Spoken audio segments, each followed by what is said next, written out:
Welcome back to my channel दोस्तों, जहां हम ट्रू क्राइम के डार्केस्ट कॉर्नर एक्सप्लोर करते हैं। आज का केस जो सामने निकल कर आता है वो है बिहार के समस्तीपुर ज़िले के एक छोटे से गांव लगुनिया रघुकंड से, जहां पर कुछ ऐसी चीज़ हुई जहां से पूरे बिहार में ये चर्चा का विषय बन गया और पति पत्नी के रिश्ते पर एक सवाल खड़ा होता है इस केस से। तो चलिए ज़्यादा देर ना करते हुए केस को ज़्यादा अच्छे से समझते हैं और बात करते हैं केस के बैकग्राउंड की। तो अ, इसके जो मेन पात्र है और जो इसके अंडर रिवॉल्व करते हैं, तो उनकी सबसे पहले बात करते हैं। तो सोनू झा और उसकी पत्नी सुमिता झा, उनकी जो शादी थी वो 5 साल पहले हुई थी। लेकिन जब शायद से 1 या 2 साल तक उनके बीच जो संबंध था वो काफ़ी सही नहीं था। आए दिन काफ़ी झगड़े होते थे क्योंकि सोनू काफ़ी ज़्यादा शराब पीता था, अल्कोहल कंज्यूम करता था और ऐसे में काफ़ी ज़्यादा उनके बीच में झगड़े होते थे। तो जो गांव की पंचायत थी, उन्होंने उसके लिए एक लिखित समझौता किया था। तो कुछ समय तक काफ़ी सही रहा। उनके बच्चे हुए इस दौरान और लग रहा था काफ़ी सही चला है उनके बीच में सब कुछ। तो काफ़ी टाइम तक 1-2 साल तक ठीक रहा। लेकिन उसके बाद से दोबारा सोनू ने शराब पीना शुरू किया और वो एक ऑटो रिक्शा चालक था, ऑटो रिक्शा चलाता था, ई रिक्शा। और ऐसे में हर दिन वो शराब पी कर आता था और ऐसे में उनके बीच में लड़ाई होती थी काफ़ी ज़्यादा। और ऐसे में काफ़ी ज़्यादा उनके बीच में कम्युनिकेशन काफ़ी ज़्यादा कम हो गई थी और कुछ भी सही नहीं चल रहा था। तो ऐसे में पत्नी भी परेशान थी और लेकिन वो फिर भी तलाक जैसी चीज़, मतलब तलाक नहीं लेना चाहती थी अपने पति से, क्योंकि पर वो पूरा दिन जो है बाहर रहता था, ई रिक्शा चलाता था। और ऐसे में शायद उसका जो फ़ायदा था वो उसकी पत्नी ने उठाया जब एक ट्यूशन टीचर जिसका नाम हरिओम कुमार था, वो जो उसके बड़े भाई के बच्चे थे उनको पढ़ाने के लिए आता था। और साथ में जो उनके बच्चे भी थे, जो सुमिता झा और सोनू के बच्चे थे, उन्हें भी वो ट्यूशन पढ़ाता था और गांव में वो ये सब चीज़ें करता था। तो ऐसे में उनके बीच में काफ़ी ज़्यादा जल्दी ऐसे संबंध बन गए थे। और ये संबंध, ये दोस्ती कब प्यार में बदल गई इसके बारे में सोनू को बिल्कुल पता नहीं चला।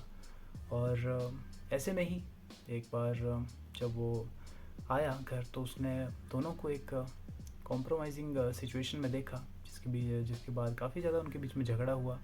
और सोनू ने कुछ समय तक आना बंद कर दिया ट्यूशन के लिए। और ऐसे में काफ़ी ज़्यादा ठीक दोबारा से सब कुछ हो गया था। लेकिन जब उसके बाद ही जब जो सोनू का बड़ा भाई था, उसने अपने बच्चों को पढ़ाने के लिए उस ट्यूशन टीचर को दोबारा से बुलाया। और ऐसे में दोबारा से सोनू नहीं और हरिओम और सुमिता के जो संबंध थे वो दोबारा से शुरू हो गए और उनके बीच में सारी चीज़ें दोबारा से होने लगी। तो सोनू को कुछ समय तक इसका पता नहीं लगा। लेकिन एक बार जब रात के 1 बजे तक वो पूरा थका हारा पूरे दिन रिक्शा चला रहा था और रात के 1 बजे वो नशे में घर आता है अपने, और जब अपने रूम में देखता है तो वो दोनों को बहुत ही ज़्यादा एक ऐसी सिचुएशन में देखता है जो काफ़ी ज़्यादा उसका दिल मतलब सहम जाता है। और ऐसे में जो मतलब उनके बीच में काफ़ी लड़ाई झगड़ा होता है। और तो देखता है कि नशे में है, कल सोनू जो था वो काफ़ी नशे में था। और काफ़ी लड़ाई झगड़ा होता है सोनू और हरिओम के बीच में कि, और वो काफ़ी ज़्यादा लड़ रहे होते हैं। तो काफ़ी ये जो समय था, तो 1 से 4 बजे तक इनके बीच में काफ़ी ज़्यादा लड़ाई होती है। और उसके बाद जो हरिओम था वो एक डंडे से जो सोनू था उस पर वार करता है और उसे पूरी तरह से घायल कर देता है। और ऐसे में उसके बाद फिर एक तार, जो पतली सी तार थी, उससे वो सोनू का गला घोंटकर उसकी जान ले लेता है। और उसके बाद वो मतलब चेक करने के लिए कि ये मर गया है कि अभी भी जान बाकी है, ऐसा कहीं कहीं लिखा है। पर अगर सीधी रिपोर्ट की बात करें तो उसमें जो सुमिता झा थी उसने अपना पहले कबूल नहीं किया था कि उसने मर्डर किया है। पहले वो ऐसे बोल रही थी कि वो रात के 1 बजे घर आया और उसके बाद शराब पी हुई थी उसने, और ऐसे में ही हमारे बीच काफ़ी लड़ाई झगड़े हुए जो अक्सर होते थे। लेकिन उसके बाद हम सो गए थे और जब मैं सुबह उठी तो मैंने देखा कि वो पूरी तरह से खून से लथपथ था और मुझे कुछ इसके बारे में पता नहीं था।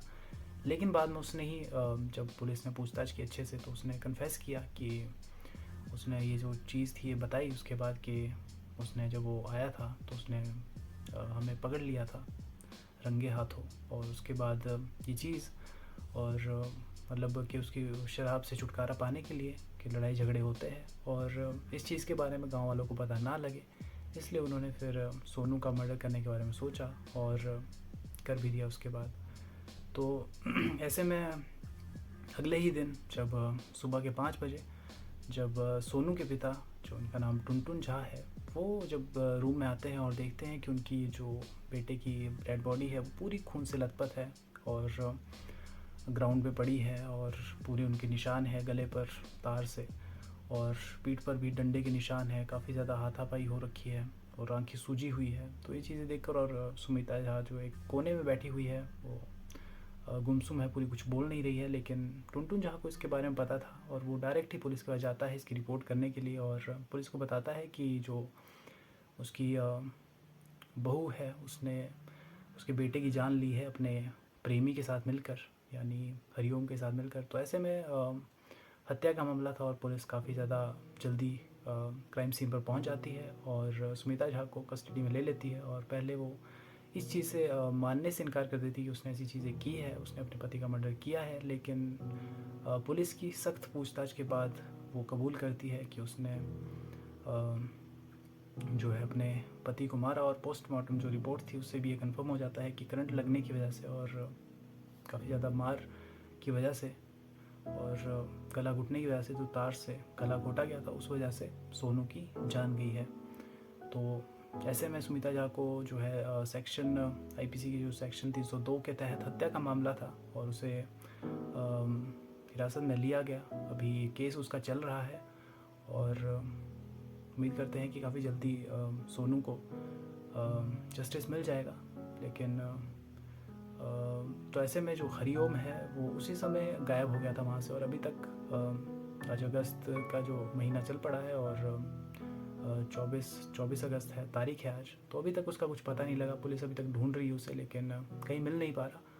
तो ऐसे में जांच उसकी शुरू है और सुमिता अभी जेल में है और उसे या तो उम्र कैद होगी या फिर फांसी होगी या उसके साथ जुर्माना तो भरना ही पड़ेगा फिर। लेकिन वो केस काफ़ी लंबा चल सकता है। लेकिन ऐसे में जो उसने किया वो काफ़ी ज़्यादा एक तरह से ख़तरनाक था। और बिहार में पहले भी ऐसे केसेस आजकल काफ़ी ज़्यादा हो रहे हैं और जहाँ पर कई बार ये पत्नी मर्डर कर देती है पति का, या फिर मतलब पति मर्डर कर देता है पत्नी का, ये आजकल बहुत ज़्यादा चल रहा है। और ऐसा प्रेम प्रलाप शादी के बाद में किसी पत्नी का मतलब प्रेमी का होना, और ये चीज़ें भी काफ़ी ज़्यादा बढ़ गई है। तो ये चीज़ें तभी होती है जब रिश्ते सही नहीं चल रहे हो। ऐसे में पंचायत ने भी अपना काफ़ी इसमें योगदान दिया और उसे सिचुएशन संभालने की कोशिश की, लेकिन कुछ हो नहीं पाया।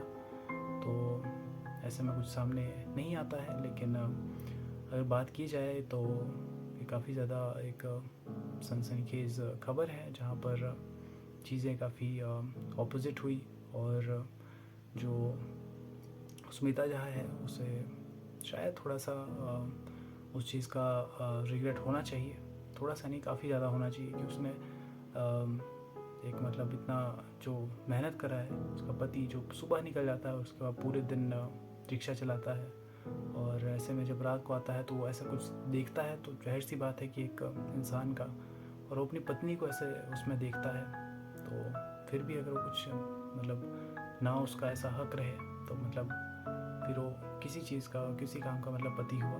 लेकिन ये चीज़ काफ़ी ज़्यादा दिल दहला देती है और एक बार सोचने पर मजबूर कर देती है कि पति पत्नी का रिश्ता जो 7 जन्मों का होता है, ऐसे कुछ केसेस आते हैं और जो काफ़ी ज़्यादा इन सवाल पर उंगली खड़ी करते हैं और पूछते हैं कि ये चीज़ क्यों है, लेकिन ऐसे में सोनू की भी गलती है कि वो काफ़ी ज़्यादा शराब पीता था। बीच में छोड़ दी थी तो काफ़ी ज़्यादा सही सब कुछ चल रहा था, लेकिन मर्डर कर देना उस चीज़ के लिए वो काफ़ी ज़्यादा बड़ा एक मतलब वो हो जाता है कि मतलब उसने उसकी उस चीज़ के लिए उसको कम करने के लिए मर्डर ही कर दिया और प्रेमी के साथ वो रहना चाहती थी। लेकिन जाहिर सी बात है कि अगर ऐसी कोई चीज़ करते हैं तो आप कभी भी आपकी लाइफ नॉर्मल नहीं रहती। तो अगर बात करें उनके बच्चों की तो वो भी कस्टडी उनके जो दादा दादी थे उनके पास है और जल्दी चीज़ें सामने आएगी। और अगर हरिओम पकड़ा जाता है तो उसे जाहिर सी बात है कि उम्र कैद या फिर फांसी तो होकर ही रहेगी। तो ऐसे में आप अगर क्राइम करते हैं तो बच नहीं सकते। तो ऐसे में आप सोचते हैं कि हम ऐसी चीज़ करेंगे और बच जाएंगे, तो ऐसे में आप की लाइफ पूरी तरह से ख़राब हो जाती है और परिवार एक तरह से उजड़ जाता है। तो ऐसे में उस चीज़ को ना करें और अच्छे से जिए। और अगर सिचुएशन ठीक नहीं है परिवार में और आप मतलब ऐसा सोचते हैं कि ठीक हो भी नहीं सकती, तो तलाक आप ले सकते हैं। तो ऐसे में आज के लिए केस के लिए इतना ही दोस्तों। और इसके बारे में अगर कुछ भी, ये छोटा सा केस था तो काफ़ी अच्छे से बात की हमने। तो चलिए फिर मिलता हूँ आपसे कल एक नए केस के साथ। तो तब तक के लिए बाय बाय।